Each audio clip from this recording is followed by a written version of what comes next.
Hello and welcome. This is Let's Try. I'm starting e-commerce series so that many like me can explore e-commerce in detail. Let us begin the first part of e-commerce series. Everybody talks about e-commerce, but what exactly is it? E-commerce can be learned from different perspectives like as a student, a teacher, a consumer, and a businessman. It is good idea to know some basics before we can dig into what is e-commerce. So we begin the journey by introducing commerce and money in this first series. What is traditional commerce? The term commerce refers to exchange of money while buying and selling of goods and services. It is simply give and take policy. We can call commerce by business, trading, exchange, etc. terms also. Being busy itself is business. If you are busy at work, it is bound to give returns. So commerce relates to earning profit.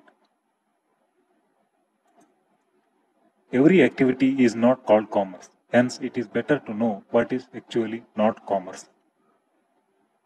If there is no mutual exchange, then it is not called commerce, and that means both persons have to perform give and take activity. If a person gives something valued without taking something equally valued, it simply becomes a charity. Similarly, if a person takes something valued without giving something of equal value, it does not become commerce. That simply means you need both hands to clap.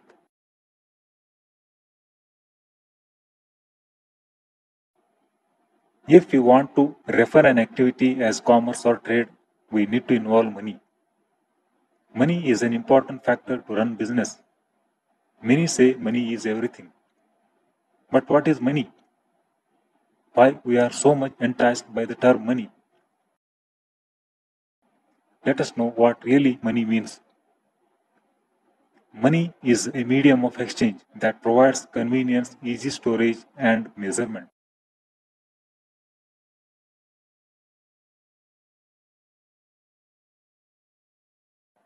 Today, every commercial transaction involves the exchange of money.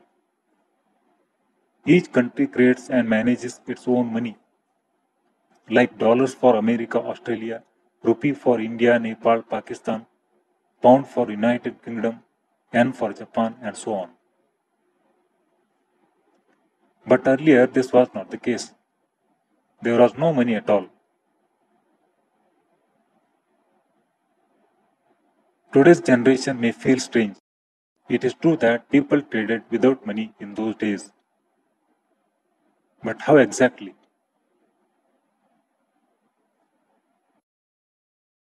In those days, people traded goods and services using barter system.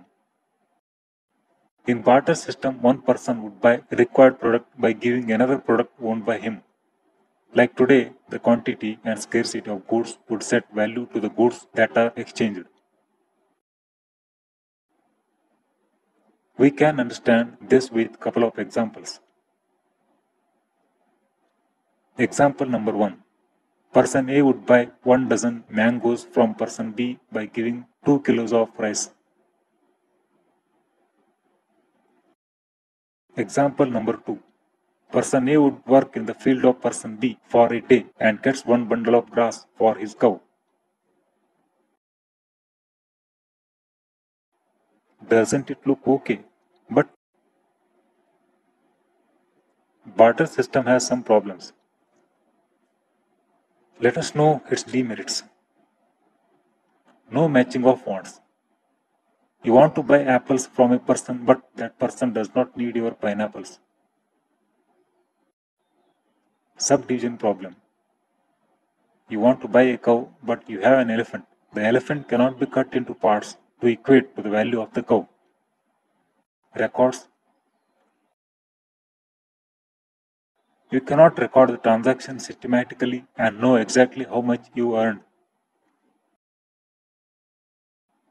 Value problem. You can be confused whether the costs of goods exchanged are really matching. Transporting issue. You cannot simply carry 2 carts of rice to buy a car to the city.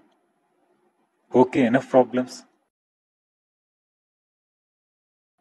So what? For this, money is the answer. As we know the importance of money, let us understand what is traditional commerce. Traditional or conventional commerce means the commercial trading of goods and services without using electronic devices such as computer. It was 100% manual before the emergence of electronic and information technology era. But now it is giving way to e-commerce.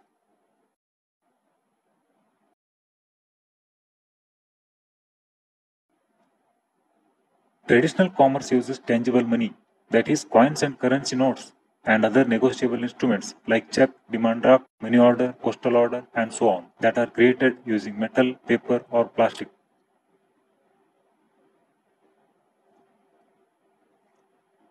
In early days, gold, silver, copper, bronze, even leather was used to produce coins and currencies. Tangible money is still ruling the world, and there is no doubt it has its own merits. But is it efficient now? The answer is no.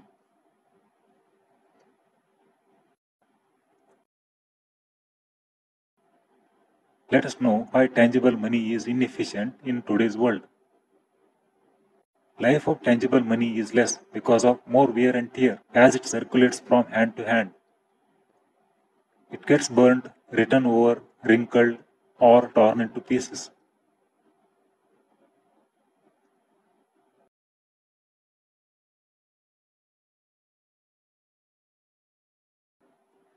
Second issue is instantly you cannot send hard currency to a person living at a faraway place.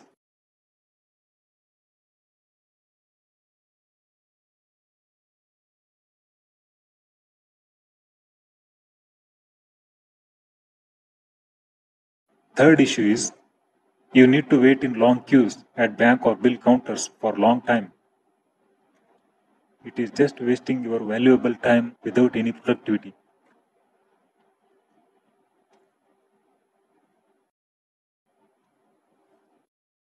You need to take a lot of risk in carrying and transporting bulk money.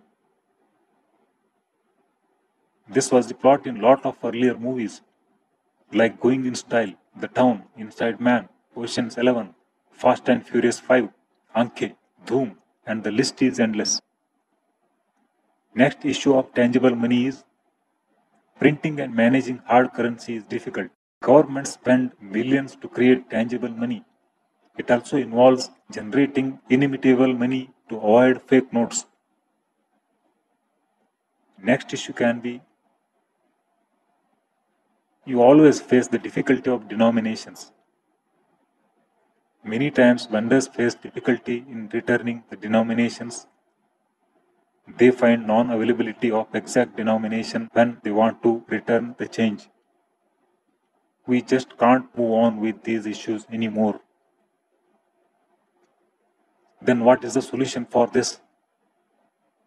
The solution is to adopt electronic money or digital cash or cyber cash or e-cash.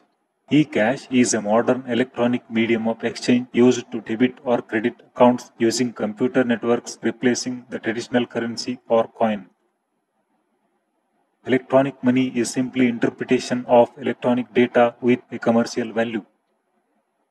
The terms digital or electronic mean the use of binary numbers 0 and 1 to represent money. Binary numbers are very much suitable for computers, and that is why every instruction we give to computer in our language has to be translated into machine or binary code. Let us know more about eCash. eCash is intangible money. We cannot exchange it manually like coins or notes. We cannot hold it in our hands or place in our pockets as we do with normal coins or currency notes. It is simply a kind of computer data and requires electronic devices and software to deal with it. It needs PCs, laptops, or smartphones connected to computer networks like internet so that it can be stored, modified, and transferred.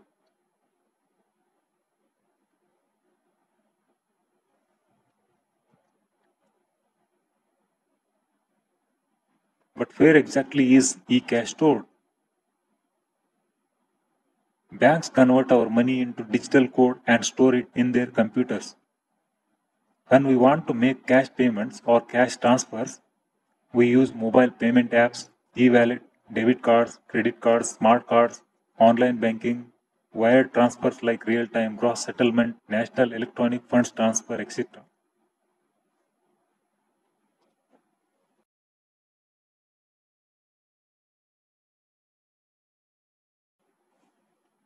What are the merits of eCash? eCash has many useful advantages such as it does not get wear and tear when it is circulated because we don't physically handle it. It can be accessed at any time and from anywhere. It is in digital or electronic form, so we can easily transfer it as a signal. It offers plenty of payment and transfer options like mobile payment apps, e-wallet, debit cards, credit cards, smart cards, and online banking.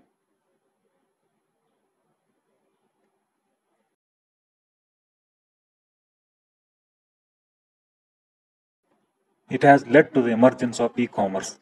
E-commerce needs e-cash for electronic data interchange and electronic funds transfer. It helped banks to offer more services than early, like quick funds transfer, stock purchase, contribution to retirement plans, insurance, and instant advices for wise investment, managing government schemes, etc. It eliminates the burden of physical cash transfer and the risk associated with it. E-cash is intangible and has to be transferred through networks.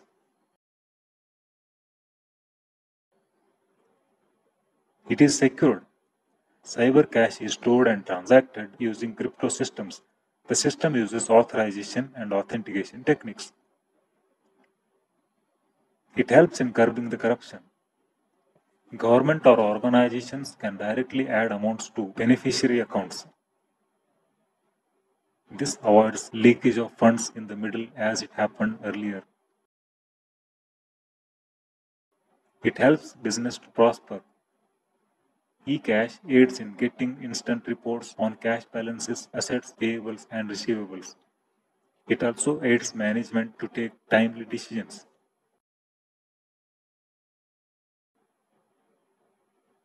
It eliminates the use of paper. Digital reports like passbooks, ledgers, journals, financial reports, etc., can be generated in computers. It is quick and cost effective. eCash can be instantly transferred in less time. It saves labor, office stationery, and freight. There is no denomination problem. There are no predefined denominations. Any monetary figure can be exchanged. A bill of 487 rupees and 53 paisa can be easily paid. Is there any other face of eCash? Definitely.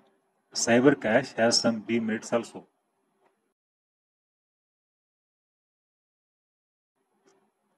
What are the demerits of CyberCash? There are some downsides of CyberCash. It is purely dependent on electricity and computers. It cannot be accessed when our smartphone or computer is switched off. It needs digital resources like computer hardware and software. New security threats. As it is in digital form, malicious programs such as viruses, worms, Trojan horse, foul code may destroy it. Fear of hackers. There are chances of hackers stealing cyber cash from remote places with hidden identity.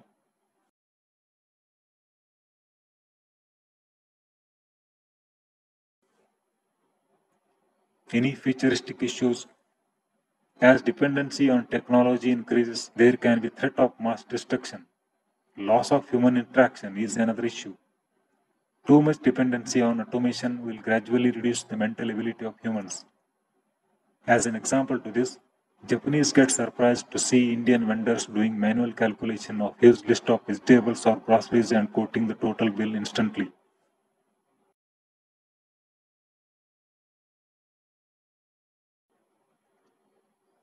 Challenges to governments. Because cyber cash is novel, governments are facing unseen and strange security as well as legal issues to make a fraud-free, reliable digital transaction system.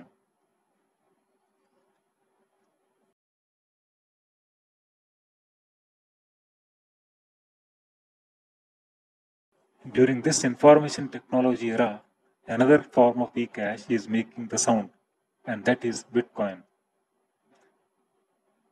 Bitcoin is a cryptocurrency which is highly secured through cryptographic algorithms. Unlike regular e-cash, it does not need a central bank to handle transactions. It can be transacted between user to user on the peer-to-peer Bitcoin network without the need of intermediaries. Very few countries like Japan, Sweden, Mexico, Slovenia accepted it.